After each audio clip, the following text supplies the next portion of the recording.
2025 रोजी त्या ठिकाणी न्यायालयात सादर केलं.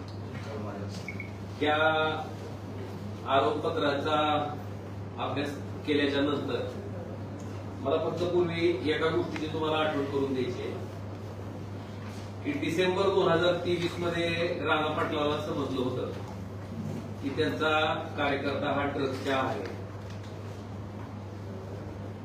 त्याच्या संदर्भात पहिल्यांदा त्या कार्यकर्त्याला सोलापूरहून पुण्याला, पुण्याहून नेरूळला, नेरूळहून बडोद्याला, नेरूळहून मुंबईला, मुंबईहून बडोद्याला हा प्रयत्न केला असं म्हणते ती त्यांच्या ह्याच्यात सांगताना. डिसेंबर 2023 पासून गुन्हा दाखल व्हायला 14 फेब्रुवारी 2025 का उजाडलं? डिसेंबर म्हणजे 2024 2025 म्हणजे 1 वर्ष 1 महिना गेला. मग नेमकं राणा पाटील लोकसभा आणि विधानसभेच्या निवडणुकीत होण्याची वाट बघत होते का? जर माझा कार्यकर्ता अशा पद्धतीनं ड्रग्सचं सेवन करतोय आणि त्याला असं व्यसन लागलंय आणि अशा पद्धतीचं ड्रग्स इथं मिळतंय की लोकप्रतिनिधी म्हणून जर मला कळालं तर माझी पहिली जबाबदारी काय? ताबडतोब ज्या दिवशी कळालं त्याच दिवशी त्याच्या संदर्भात मला वाटतं पोलिसांना माहिती देणं आणि ह्याच्या संदर्भात जे कोणी आरोपी असतील त्यांना गजाची आड करणे ही मला वाटतं पहिली प्राथमिक जबाबदारी असते कुठले सामान्य माणसाची. आपण जर लोकप्रतिनिधी मग तुम्ही डिसेंबर 2023 पासून 14 फेब्रुवारी 2025 का उजाडलं? हा जो मला काही 1 वर्ष 2 महिने 3 महिन्याचा कालावधी गेला हा नेमका कशासाठी होता? निवडणुका पार पाडण्यासाठी होता. म्हणजे लोकांच्या लेकरांना ड्रग्सचं व्यसन लागलं तर चालतंय पण आपली निवडणूक पार पाडली पाहिजे सुरक्षित, त्याच्यात कुठला व्यक्ती आला नाही पाहिजे. मला वाटतं अशा वृत्तीनं जर लोकप्रतिनिधी काम करत असतील तर ते दुर्दैव आहे. दुसरी सगळ्यात महत्वाची गोष्ट या आरोपपत्राचा अभ्यास केल्याच्या नंतर याच्यामध्ये जे आरोपी म्हणजे वारंवार जबाबात ती सांगतील ना आम्हाला की जो सगळ्यात टॉपचा माणूस कोण आहे ती शोधा. आका आका आका ही शब्द जरा जास्त परवलीचा आहे आता सध्याच्या काळात आका. तर त्याच्यामध्ये आपण जर बघितलं असेल तर या आरोपपत्रामध्ये त्या संगीता गोळेंच्या जबाबामध्ये 27 फेब्रुवारीला आणि संतोष खोत 28 म्हणजे ह्याच्या जबाबामध्ये कायम एक नाव येते अग्रवाल नावाचा उल्लेख होता. अतुल अग्रवाल मुंबई. मग ह्या अतुल अग्रवालचा फोन आजही चालू आहे. मग पोलिसांना वाटलं नाही का या अतुल अग्रवाल कोण आहे नेमका? त्याला शोधावं, त्याला पकडावं, त्याला आरोपी करावं. नेमकं हे कुणाच्या वरच असताना कुणाच्या हे ना त्याला सोडलं जातंय हा एक माझा त्याच्यातला मूळ प्रश्न आहे. आणि त्याचा फोन चालू असताना साधा त्याचा जबाब तरी घ्या की तुम्ही, जबाब सुद्धा घेतलेला. मग हे नेमकं काय दर्शवतंय हा एक महत्वाचा मुद्दा आहे. दुसरं पिट्या सुर्वे नावाचा सोलापूरचा एक 2 कनेक्शन आहे त्या ड्रग्सच्या. एक तर मुंबईचं आणि दुसरं सोलापूरचं. त्या मुंबईच्या ह्याच्यात टॉपचा माणूस कोण आहे? अतुल अग्रवाल. त्याचं नाव जबाबात येते ह्या बाकीच्या आरोपीचा तपास केल्याच्या नंतर. त्याला मोबाईल नंबर देते, त्याचा मोबाईल नंबर चालू आहे. पण पोलिसांनी त्यांच्या चार्जशीटमध्ये ह्याच्यात पुढे काय केलंय ह्याच्याबद्दल अक्षर त्या ठिकाणी लिहिलेलं नाही. मग पोलिसांनी नेमकं ह्याला काय सोडलंय का? अजून तू ड्रग्सची तस्करी कर, तुला मोकाट आहे काय काळजी करू, हा प्रश्न त्या ठिकाणी उपस्थित राहते. आणि त्याच पद्धतीनं दुसरं कनेक्शन येते तुमचं सोलापूरचं. त्याच्यात पिट्या सुर्वे ज्याच्या म्हणजे गजानन हांगरेच्या 25 मार्चच्या जबाबात, हर्ष सोनीच्या 2 एप्रिलच्या जबाबात, ओंकर मिश्रेच्या 2 एप्रिलच्या जबाबात ह्या पिट्या सुर्वेचा उल्लेख येत आहे. जबाबात त्यांनी सांगितलंय. पण ह्याला सुद्धा त्यांनी म्हणजे ही जी आका आहे त्या आकावर कुठलीही कारवाई या ठिकाणी पोलीस प्रशासनाकडनं केली गेलेली नाही. मुद्दा हा आहे की अशा पद्धतीनं जर तुम्ही ड्रग्सच्या प्रकरणाचा जे की अतिशय संवेदनशील विषय आहे ह्या विषयाचा जर तपास करत असाल तर मग नेमकं संदेश काय द्यायचा आहे? आपण बघताय जो काय तपास चाललाय, अरेस्ट होते का नाही, आरोपीला कशा पद्धतीने अभय दिलं जातं ही पुढच्या ह्याच्यात मी सांगणार आहे एक होते. पण ही आपली नैतिक जबाबदारी नाही का लोकप्रतिनिधी म्हणून की असा गुन्हा करणाऱ्या माणसाला एक धडा द्यायची गरज आहे पण की पुन्हा पुढे हिंमत नाही केली पाहिजे. पण धडा द्यायचं तर सोडून द्या. तुम्ही जरी असं केलं तर आम्ही तुमच्या पाठीशी आहेत. अशा पद्धतीनं जो संदेश द्यायचा प्रयत्न करतोय लोकप्रतिनिधी ते अतिशय दुर्दैव आहे. दुसरं सगळ्यात महत्वाचं ह्या चार्जशीटचं अवलोकन केल्याच्या नंतर त्याच्यात कुणाला चार्जशीटचे जबाब पाहिजे असतील, मी जे बोललोय मुद्दे त्याचे सुद्धा मी बंचेस तयार करून हायलाइट करून ठेवलेत. असं नाही की मोगम काहीतरी बोलायचं म्हणून बोलत नाहीत आम्ही. की 1 नंबरचा जो मी आरोप केलाय त्याच्या संदर्भात सगळे पेपर्स जोडले ते हायलाइट केले. क्रमांक 2 वैभव गोळे. आता या संगीता गोळे नावाच्या गृहिणीला अटक झाली 22 त्या महिन्याला 22 फेब्रुवारी 2025 रोजी सायंकाळी 5:57 अटक झाली. आणि अटक झाल्याच्या नंतर पोलिसांनी तिचा जो पती आहे त्या पतीला कळवलं की बाबा तुमच्या बायकोला अटक केलेली आहे. आणि त्याच्या संदर्भात जो पती आहे त्याचं रिसिव्ह घेतलंय, आम्ही अटक केली म्हणून जे पत्र दिले ते रिसिव्ह घेतले त्याच्यावर. त्याच्यानंतर हा जो वैभव गोळे नावाचा व्यक्ती आहे त्याच्यावर व्हीपी रोड पोलीस स्टेशन त्याच्यावर एनडीपीएसचे गुन्हे दाखल आहेत. 3 गुन्हे दाखल आहेत. गुन्हा नंबर 32/2023, गुन्हा नंबर 56/2022 व्हीपी रोड दोन्ही पोलीस स्टेशनचे आहेत. आणि ढेबेवाडी पोलीस स्टेशनचं गुन्हा रजिस्टर नंबर 41/2019 आणि कलम आहेत 353. ढेबेवाडीचे 353 आहेत. पण वरचे जे गुन्हा आहेत कलम 8(क)27 एनडीपीएस ऍक्ट, कलम 8(क)22(ब) एनडीपीएस ऍक्ट. मग मला काय म्हणायचंय, पोलिसांचं काम नव्हतं का की बाबा अशा गुन्ह्यात हा माणूस आहे पूर्वीपासून त्याच्यावर लक्ष ठेवणं, त्याच्यावर विजिलन्स करणं, त्याच्या हालचालीवर बारकाईनं पूर्ण नजर ठेवून राहणं, त्याच्यावर मात्र असं म्हणत नाही त्याच वेळेस उचलायला पाहिजे ना जबाब घेण्यासाठी तरी किमान पोलिसांच्या कस्टडीमध्ये घ्यायला पाहिजे होतं त्याला. असं असताना त्याला कळवलं जातंय, त्याला पळण्यासाठी मुभा दिली जाते. आणि तो त्याच्यानंतर आता एक्सपर्ट म्हणून पोलीस वारंवार सांगतायत तिथं की हा सदरचा आरोपी जो आहे वेबस्कॉन्ड आहे, अटक केल्याच्या नंतर जी प्रोसेस असते त्याच्यावर सुद्धा त्या वैभव गोळेच्या स्वाक्षर आहे. नेमकं पोलीस करायला लागलेत काय? आणि मला वाटतं आजपर्यंत पण ती एक्सपर्टच आहे. मग या वैभव गोळेला का सोडलं तुम्ही पोलिसांनी? हा पण प्रश्न आहे ना. पोलिसांना माहित होतं, त्याचा सहभाग पोलिसांना आढळलाय.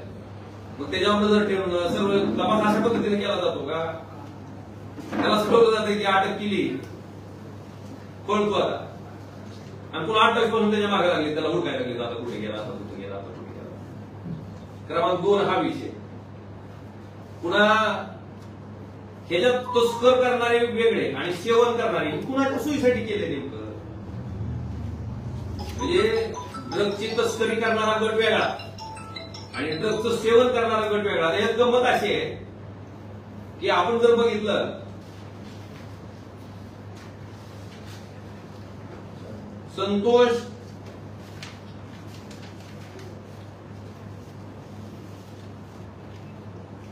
संतोष खोत या आरोपीचा जबाब आहे 27 फेब्रुवारी 2025 त्याच्यामध्ये त्यानं स्पष्टपणे सांगितलंय की या विनोद गंगेच्या सांगण्यावरनं 50 पुड्या बापू कने आणि 35 पुड्या गंगेसाठी अशा 85 पुड्या घेतल्या आणि त्याच्यासाठी 2,97,000 रुपये ड्रग्स गंगे यांनी घेतले. आता गंमत बघा, ह्याच्यामधला बापू कने जो आहे 50 पुढे घेणारा तो आहे पेडलर, म्हणजे तस्करी करण्याची ड्रग्सची तस्करी करण्याच्या यादीत त्याचा समावेश आहे. आणि 35 पुढा घेणारा जो विनोद गंगे आहे तो मात्र तस्करीत नाही, तो सेवन करणार आहे. का हो? तुमच्या पक्षाचा कार्यकर्ता आहे म्हणून का? तुमच्या लेकराला जर त्यानं व्यसन लावून तुमचं लेकरू जर असं ड्रग्स घेऊन फिरायला लागलं तर चलत का तुम्हाला? तुम्ही ते हवे मान्य करताल का आपल्या पक्षाचा कार्यकर्ता आहे आपण वाचवलं पाहिजे? ही अतिशय ख्याताची आणि दुर्दैवाची गोष्ट आहे की नेमकं कुणाच्या सोयीसाठी चाललंय. आणि हे 2 गट का केले? जेव्हा की मूळ आरोपी जो आहे गंगे त्याच्या संदर्भातले आरोपी यांच्या मोबाईल मधून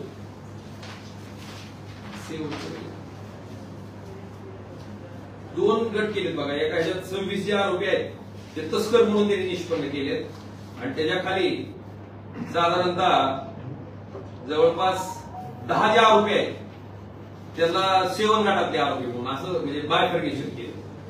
कुणाच्या फायद्यासाठी कशासाठी केलाय की चार्जशीट मधलाच कागद आहे. या चार्जशीट मधल्याच कागदावरून आपल्याला असं लक्षात येईल 25/8/2024 रोजी 4:03 सायंकाळी एक 22 SMS आहे. त्याच्यात हा भाऊ ह्या वहिनीच्या अकाउंटला ट्रान्सफर मारा 1,85,000. त्याच्यानंतर गंमत अशी आहे की हे गंगे नावाचे ग्रस्त इतके हुशार आहेत.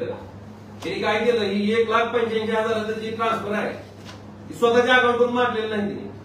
ती पुढच्या ह्याच्यात मी तिथं तुम्हाला त्यांनी जे ट्रान्सफर मारले ते पहिलं ट्रान्सफर मारलंय आपलं सुमित संजय शिंदे नावाच्या व्यक्तीच्या नावावर ते जे, आणि त्याच्यानंतर दुसरं मारलंय अविनाश बाळू मुळे यांच्या मोबाईलवरनं, आणि सागर किशोर गंगे या 3 व्यक्तीच्या मोबाईलवरनं त्यांनी ऑनलाईन ट्रान्झॅक्शन केलं.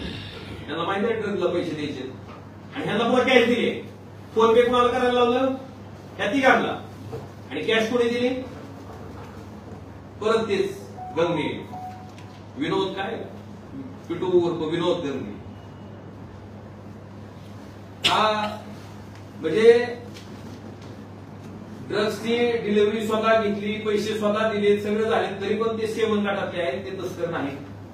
जेव्हा की 50 पुढ्या घेणारे बापू कने ते तस्कर आहेत, आणि 35 पुढ्या घेणारे जे गंगे आहेत ते तस्कर. काय नेमकं काय म्हणजे डोकं काय लॉजिक लावलं पोलिसांना, तर कशा पद्धतीने केलं, आणि ही शांत डोक्याने केलेला कार्यक्रम आहे. ड्रग्सचे पैसे 1,85,000 रुपये खरेदी करून देत असताना स्वतःच्या अकाउंटवरून दिलेले नाही. या 3 लोकांना ऑनलाईन ट्रान्झॅक्शन करायला लावले, जे की तिथं पोलिसांच्या चार्जशीट मध्ये आहेत, आणि ह्या लोकांना कॅश दिली नंतर. तरी पण हे सेवन गटातले म्हणजे काय म्हणायचं त्याला, शाव माणूस, त्याचे वाचवायचा प्रयत्न आहे. हे त्या सगळ्या त्यांच्या गोष्टीवरनं दिसून येते.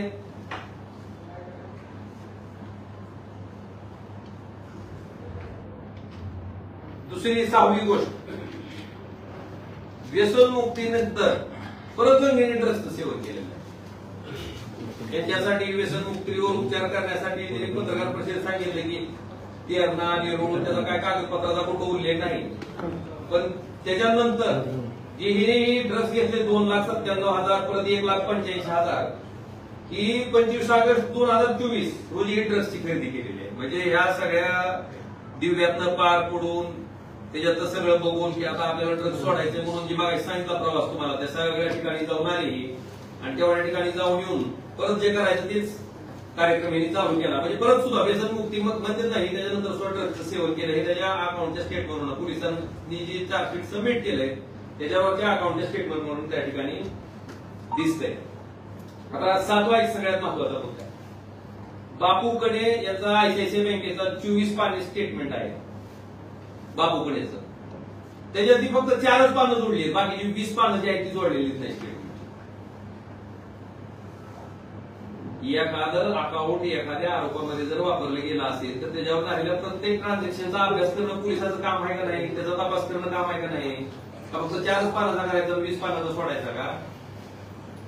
म्हणजे पोलिसांना वाटतंय तसं का वरून पॉलिटिकल प्रेशर असल्यामुळं जसं आपल्याला पाहिजे तसं असा काहीसा तपास मला वाटतं ह्या ठिकाणी केलाय. मला वाटतं ह्याचं सुद्धा उत्तर मिळणं गरजेचं आहे. आणि मगाशी जे म्हणलंय सेवन गटातले आरोपी वेगळे, तस्करी करणारे, मला वाटतं दोन्हीचं गुन्ह्याचं प्रमाण सारखंच आहे. त्यांच्यावर गुन्हे नोंद करा, कोर्टाला ठरवू द्या ना, कोर्ट डिसाईड करेल ना काय करायचं ते, ह्यांना सोडायचंय का ठेवा, ह्यांना तस्कर समजायचं का सेवक समजायचे तपासावर आलेले पोलिसांच्या कागदपत्रावर. की तुम्ही का त्या ठिकाणी हा प्रयत्न करताय, मला वाटतंय हा एक महत्वाचा विषय आहे. त्याच्याबरोबर तुम्ही बोलतो काही चार्जशीट आहे, काही पोलिसांची स्वनावर काही जणांच्या जबाबात निष्पन्न झाले.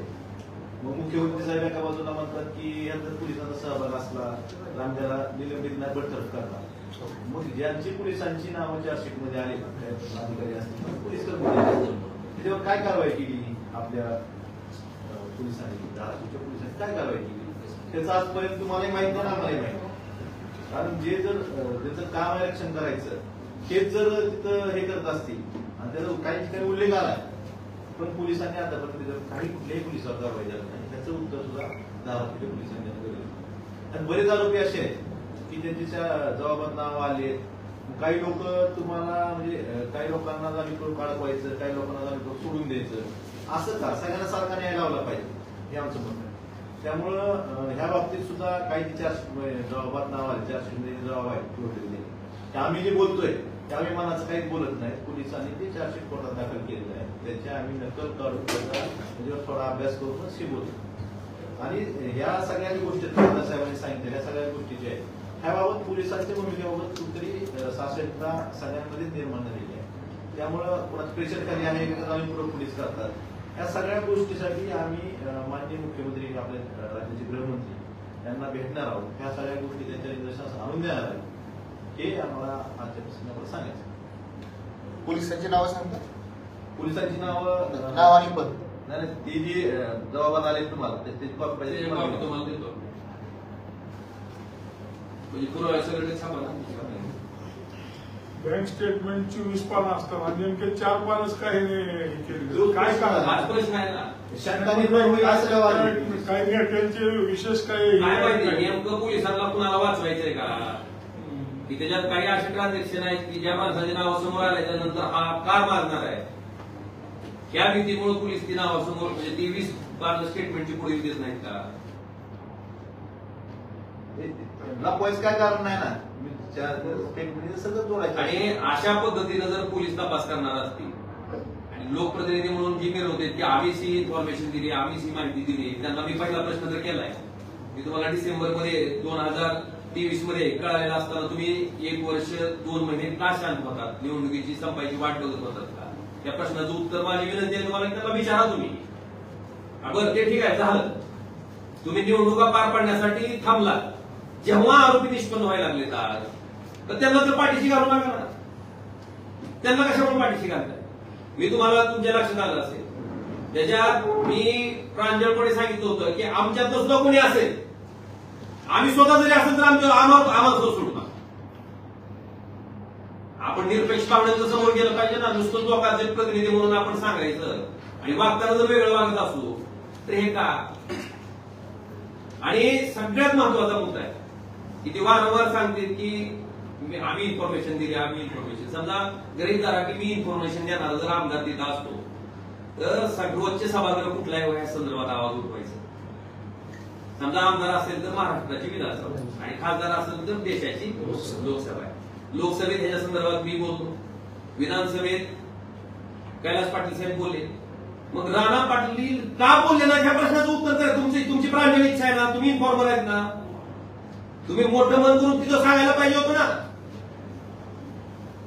येऊ दे ना काय दूध का दूध पाणी का पाणी होऊ दे ना सांगायला पाहिजे होतं ना. का सांगितलं नाही तुम्ही आणि नेमकं वाचवायचं कुणाला त्याच्या मुळापर्यंत जायचं असलं अतुल अग्रवालला या स्टेटमेंटमध्ये असं आहे की 2017 पासून ती गोळी फॅमिली त्या अतुल अग्रवालकडनं ड्रग्स खरेदी करत होती. मग अतुल अग्रवालचा फोन त्या जबाबाजूला आजही चालू आहे. पोलीस मुळापर्यंत मुळासकट उकडावं लागलं ना. तुम्हाला जर सिंडिकेट उकडायचं त्यांना का सोडून दिले कुणा दबाव आहे का तुम्हाला सारा तपासाला मर्यादा घालून दिली तुम्ही संतोष खोतपर्यंत वैभवपर्यंत जायचं पुढे जायचं नाही. मूळ कुठे मुळासकट कुठून काढलं पाहिजे नाही. ह्याच्या दृष्टीनं तपास आपल्या महाराष्ट्र पोलिसांनी का केला नाही का सक्षम नाही ते त्या तपास करायला. तर सातत्याने दुसऱ्या यंत्रणेकडे आपण विनंती करू सरकारने दुसऱ्या यंत्रणेकडे तपास द्या. यांना काय अडचणी येतं तपास करायला मुळापर्यंत जायला काय अडचणी येत जिथून ड्रग्ज येत आहे तिथपर्यंत गेलं तरच हे कुठं थांबल ना. आज ह्यांच्या मार्फत दुसऱ्या मार्फत सप्लाय करते पण त्या माणसाला जर काही होत नसेल मुळापर्यंत जर गेलो नाही आपण तर उपयोग काय तपास करण्यात. कुठली यंत्रणा सक्षम वाटते तपास ते एनडीपीएस असं मुख्यमंत्री साहेबांच्या कानावर ह्या गोष्टी करणार आहे त्यांना हे सगळे पुरावे दाखवणार आहेत आमच्या निदर्शनात. त्यानंतर मुख्यमंत्री साहेब नक्कीच यात काहीतरी योग्य मार्ग काढतील आणि मुळात सकट हे उकळून काढतील असं आम्हाला वाटतं. कधी भेटत आहे त्यांची वेगवेगळी पुढच्या भेटणार आहे. त्याला दादा तुम्ही आता मगाशी बोलताना सांगितलं पोलिसांचा सहभाग आहे 400 आम्ही पाहिलेलं विचारतो 400 मध्ये किती पोलिसांचा सहभाग आहे. आम्हाला जे पानं भरपूर आहे आम्हाला एका पोलिसाचा उल्लेख असलेलं जबाब त्यात दिसला तर एखाद्या आरोपी जबाबही खरं म्हणणार त्या दिवशी तपास केला का त्यानंतर तुम्ही गेलात का तपासाकडे हे पोलिसांनी सांगितलं. तो पोलीस कर्मचारी की अधिकारी कर्मचारी तर अशा पद्धतीनं ड्रग्स सारख्या सेन्सिटिव्ह विषयामध्ये आपलं पाठबळ त्या आरोपीची पाठीशी आहे असं जर मेसेज जात असेल तर ते समाजासाठी योग्य आहे का? याचा अर्थ काय? तुम्ही काही केलं, तुम्ही राजकारणात आहेत, तुम्ही आमच्या पक्षात आहेत म्हणून आम्ही तुम्हाला वाचू असं निधी दिल्यासारखं नाही. बरं, ड्रग्सचे चटके त्या स्वतः त्यानं भोगलेले आहेत. कदाचित त्यांना वाटत असेल की बाबा हे काहीतरी सत्ताधारी विरोधी असं आमचं डोक्यात नाही. एक लक्षात मी पहिल्या दिवसापासून म्हणतोय की ह्याच्यात जे कोणी सामील असते, कोणीही असेल, त्याला शोधा आणि त्याला, कारण ही लोक समाजात राहायच्या लायकीची नाही तर राहायलाच नको आहे, ही माझं मत आहे. आणि ह्याच्यासाठी आमचा पाठपुरावा चालू आहे. कृपा करून ह्याच्यात कुणी वैयक्तिक घेऊ नका. आमचं काय तुमचं भागाचं भांडण नाही कुणाचं. हे जे प्रकरण आहे ह्या प्रकरणाच्या अनुषंगानं अशा पद्धतीचं ड्रग्सची विक्री आपल्या जिल्ह्यामध्ये होऊ नये, आपल्याकडची तरुण पिढी ह्या ड्रग्सच्या आहारी जाऊ नये, ह्या भूमिकेतनं ह्याच्यातली जी कोणी ह्याच्यात सहभाग असणारी माणसं आहेत ती 100% शोधली गेली पाहिजे. त्यांना कुठल्याही प्रकारचा अभय न दिलं गेलं पाहिजे. त्यांना कडक मधलं कडक शासन त्या ठिकाणी झालं पाहिजे, जेणेकरून बाकीच्या लोकांनी हा व्यवसाय करत असताना जर कोणाची उद्या अजून दजावला कोण तर त्याला कळलं पाहिजे की हे जर विक्री केली तर त्याचे परिणाम एवढे गंभीर आहेत, आपल्याला भोगावे लागतील.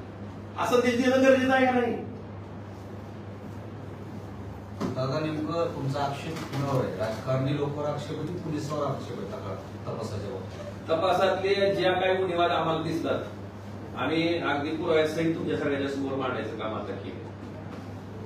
आणि पोलिसांनी का केलं नाही? कारण डळडळीत नाव येते त्या अग्रवालचं, त्याचा का जबाब घेतला नाही त्याला का? आणि गमत अशी त्याचा फोन पण चालू कुणावर आहे नेमकं? पोलीस पोलीस अगदी माझा आक्षेप हाच आहे की पोलिसांनी तपास करत असताना नेमकं कोणाला वाचवण्यासाठी तपास केला. 24 पानामधली 4 पानं फक्त तुम्ही घेता, 20 पानं तुम्ही घेत नाही. काय कारण आहे? याचं उत्तर मिळालं पाहिजे ना. पोलीस राजकीय दबावामध्ये काम करत आहेत. ह्याच्यात त्यांना असं वाटतं की कोण ना कोणतरी राजकारणातला असलेला माणूस लपवायचं काम पोलिसांकडनं होते, आपल्याला स्पष्ट आलं पाहिजे, कारण ते यश होत नाही. पिटू गंगणेचे भाऊ विरोध गंगणे यांनी तुळजापूरमध्ये प्रेस घेऊन सांगितली की ड्रग्सची माहिती आम्ही दिली. तर चार्जशीटमध्ये त्यांनी माहिती दिली असं कुठे उल्लेख आहे? पिटू गंगणे यांनी माहिती दिली ड्रग्सची. बरंच आहे बघा, महाभारत रामायण पकडले त्यांना आम्ही अभ्यास करून तुम्ही थोडा केला तर करू तुमच्या लक्षात येईल. त्यांचं तर कौतुक करावं तेवढं कमी आहे. काय बोलावं अशा माणसाला? आपण स्वतः शेणात तोंड घालायचं आणि त्याच तोंडानं उठून पुन्हा लोकांना सांगायचं की कोण शेण खाल्लं कोण शेण खाल्लं असा प्रकार आहे. काय बोलावं म्हणजे? आणि अजूनही असे 2 नंबरचे धंदे करायचे. नगरपालिकेत मोठ्या प्रमाणात भ्रष्टाचार करायचा, तिथून पैसे कमवायचे, तुळजाभवानीचे पासेस घ्यायचे, त्याच्यातनं आमाप माया जमवायची, ड्रग्सची विक्री करायची, त्याच्यातनं आमाप माया जमवायची. आणि अशा पद्धतीनं मोठं होऊन जर दुसऱ्या माणसाला शुल्लक, कुणाचे वडील दूध विकत होते, कुणाचे वडील काय होते असं हिमवायचं, यांची लायकी आहे हो तेवढं नाही. आणि एक नाही धंदा अजून पुन्हा मटक्याचं कळलं नाही आम्हाला. म्हणजे जे काय 2 नंबर आहे ते स्वतःच करायचं आणि आरोप पुन्हा करायचे. ही कुठली वृत्ती आहे नेमकी? अरे तुम्ही पैशानं तुमच्या प्रॉपर्टीनं जर आमची श्रीमंती, तुम्ही जर आम्हाला शुद्र समजत असाल, लोक दाखवतील म्हणा तुम्हाला काय असतं. आणि माझं तर आव्हान आहे जनतेला तुळजापूरमध्ये किंवा जिथं जिथं ड्रग्सची तस्करी करणारी जी लोक, राजकीय लोक जी ह्याच्यात असतील, माझं म्हणणं आहे लोकांनी खडासारखी उचलून बाजूला फेकले पाहिजे. ह्यांना एक संदेश देणं गरजेचं आहे लोकांनी सुद्धा त्यांच्या कोर्टात की ह्या पद्धतीचं तुमचं आचरण आम्ही होऊन घेणार नाही. कोणी का असणार दुसऱ्याला शूद्र समजायचं. अरे आम्ही प्रामाणिकपणे राहिला आहोत, प्रामाणिक असतो, तुमच्यापेक्षा आम्ही गरीब असतो म्हणजे तुम्ही आम्हाला हिंद समजता का? तुमच्यासारखी भिकारी तर नाहीत ना म्हणून, तुमच्यासारखं नालायक वागणारे तर नाहीत ना म्हणा. कुठं मंत्रीपद मिळते म्हणलं की निघाला त्या पक्षात, सांगताना काय विकास करायचा आहे? आहेत ना जिथं आहे तिथं खुट्टार राहून थांबला ना प्रामाणिकपणे, कुणाच्या आयुष्यात नाही वेळ पडलो. आणि मला वाटतं कसं असते, इतिहास ही लढणाऱ्याचा लिहिला जातो, पडून जाणाऱ्याचा कधीच इतिहास लिहिला जात नसतो. दादा अधिवेशनात जे उत्तर व्हायरल झालं होतं ते विधानसभा अध्यक्षांना सुद्धा त्याच्या विधानसभा अध्यक्षाला काय कारवाई काय झालंय का पुढं? त्यावेळेस त्या कॅबिनेट मंत्र्यांनी सभागृहात सांगितलं की आपल्या चौकशी करून त्या दिवसात ती मांडली चौकशी काय झाली तर विधान भवनाची प्रॉपर्टी दिली ते तिथं सादर होण्याच्या वेळेस कशी लीक झाली त्याबाबत मी तिथं मानबाबत चौकशी करून पुढच्या दिवसात माहिती माहिती मी या प्रकरणात स्पष्ट होतो. तुम्ही विधानमंडळात हा प्रश्न तार्किक प्रश्न करत नाही, तुम्ही लक्षवेधी सूचना मांडत नाही. दुसरा आमदार लक्षवेधी सूचना मांडतो, तर त्या लक्षवेधीचं सूचनेचं उत्तर तुमच्या पीएला का घ्यावंच वाटते? मला ह्या प्रश्नाचं उत्तर द्यायचं. तुम्ही फेर आहेत ना, तुम्ही सूचना दिलीत ना, मग तुम्ही त्या प्रश्नाचं उत्तर का घेताय तुमच्या पीएच्या मार्फत? त्यांच्याच पीएकडनं ते व्हायरल झालं. मला पोलिसांवर दबाव आहे का नाही ही सांगणे ही एवढं स्पष्ट आहे ना. विधिमंडळातलं एखादी लक्षवेधी झाल्याच्या नंतर त्या लक्षवेधीचं उत्तर त्या आमदार महोदयाला विधानमंडळाच्या मार्फत मिळायच्या आधी त्या लक्षवेधीचं उत्तर जर लोकप्रतिनिधीच्या पीए कडनं व्हॉट्सअपला टाकलं जात असेल तर ह्याच्यात दिसत नाही का पोलिसांवर दबाव आहे? कशाच्या आधारे पोलिसांनी दिले? ह्या तपासाचं या लक्षवेधीचं उत्तर कुठल्या नियमात दिलं पोलिसांनी त्यांच्या पीए जवळ? आणि माझा प्रश्न हा आहे की त्यांच्या पीएनं का मागितलं? पीएनं मला मागितलं का? आणि माझे पीए आहेत, माझा पीए कधी कागद मागल? जेव्हा मी त्यांना सांगत तेव्हा ही कागद मागा. मग मी कागद का मागायला नव्हतो? ह्या प्रश्नाचं उत्तर द्यायला पाहिजेत ना. ही अनुत्तरित प्रश्न आहेत. आजपर्यंत कधी बोलले नाहीत त्याच्याबद्दल. तू नुसतं मी माहिती दिली. मग ड्रग्सची माहिती तुम्ही दिली होती, मटक्याची तुम्ही दिली का?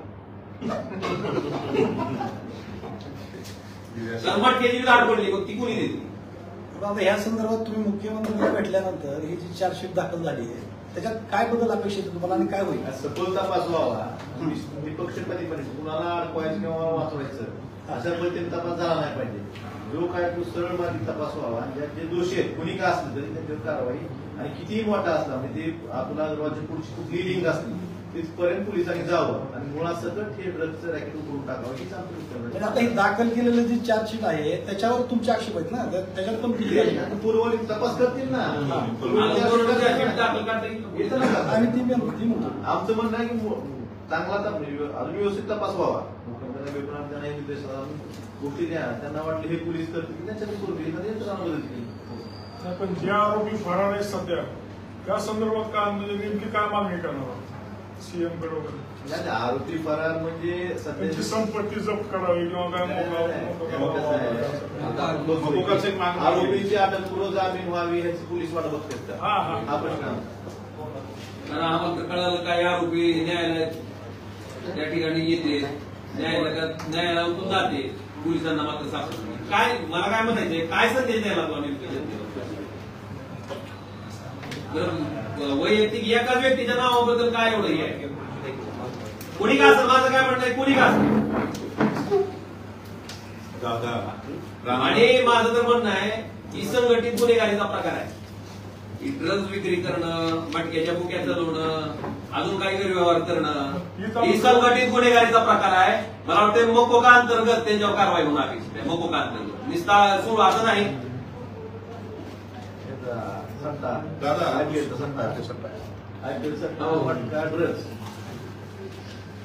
दादा दुसरा एक विषय आहे. राणादादांचं म्हणणं असं आहे की ते ठोस माहिती देतात, आरोपींना पकडून देतात, तुम्ही फक्त दोघं जण आरोप करता बडबड करता, काही तुमच्याकडे ठोस माहिती नसते. मी काय ठोस आहे का? ठोस बाप आहे. पोलिसांनी जी तपास केलाय नाही ड्रग्स पकडून देते. आम्ही ठोस माहिती महाराष्ट्राच्या मुख्यमंत्र्यांना देऊ. माझं तर म्हणणं आहे त्याचा मी तो तपासावे. आता तुमच्यावर पण आरोप झाले की ड्रग्स मधले काही आरोपींचे फोटो घेऊन तुमच्याकडे आरोप झाले. मी माझ्यावर ज्या दिवशी माझ्यावर आरोप झाले, माझ्याबरोबरचे फोटो त्यांनी दाखवले, त्या दिवशी मी सांगितलं की माझ्या कुठं, आणि त्या दिवशी मी आव्हान केलं, तुम्हाला आठवत असं हो की माझा त्या आरोपीचा कुठं फोनवर संपर्क आला का तपासा ना, सीडीआर तपासा ना, आमचे सीडीआर काढा. आणि माझं अजून दुसरं म्हणणं आहे की जे आता आरोपी त्यात सामील आहेत त्यांची बी सीडीआर तपासा, त्यांच्या नेत्याबरोबर झाले तर नाही. आणि माझं काय म्हणणं आहे, मी सुद्धा असं मला सुद्धा फासावर चढा, माझी काय अडचण नाही.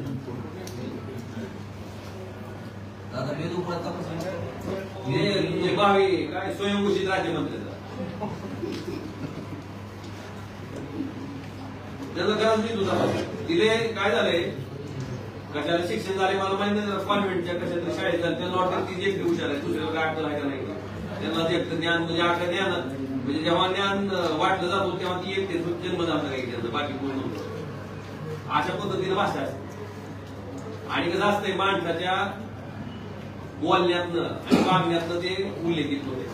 विभागण्यातले फरक मागाशीपासून वारंवार तुम्हाला 2-3 वेळेस सांगितलं की तुम्ही स्वतः माहिती दिली म्हणताना मग विधानमंडळात तुम्ही ह्याच्याबद्दल साधं ब्रश शब्द सुद्धा का काढला नाही, पहिला प्रश्न. आणि दुसरा प्रश्न, दुसऱ्या आमदारांनी त्याच्या संदर्भात लक्षवेधी केली तर त्या लक्षवेधीचं उत्तर तुम्हाला कशासाठी पाहिजे होतं, का घाबरला होता तुम्ही, 2 प्रश्न आहेत माझे. आणि तिसरं, तुम्ही ड्रग्सच्या बाबतीत इतके संवेदनशील आहात तर तुम्हाला 1 वर्ष 2 महिन्यापूर्वी निवडणुकीच्या पूर्वी माहित होतं तुमचा कार्यकर्ता ड्रग्सच्या आरी आहे, अशा पद्धतीने ड्रग्स विकला जात आहे, तुम्ही त्याच वेळेस पोलिसांना हे का सांगितलं नाही. 3 प्रश्न मला वाटते त्यांच्यासाठी त्यांनी उत्तर द्यावं, काढून घ्यायचं. ओके.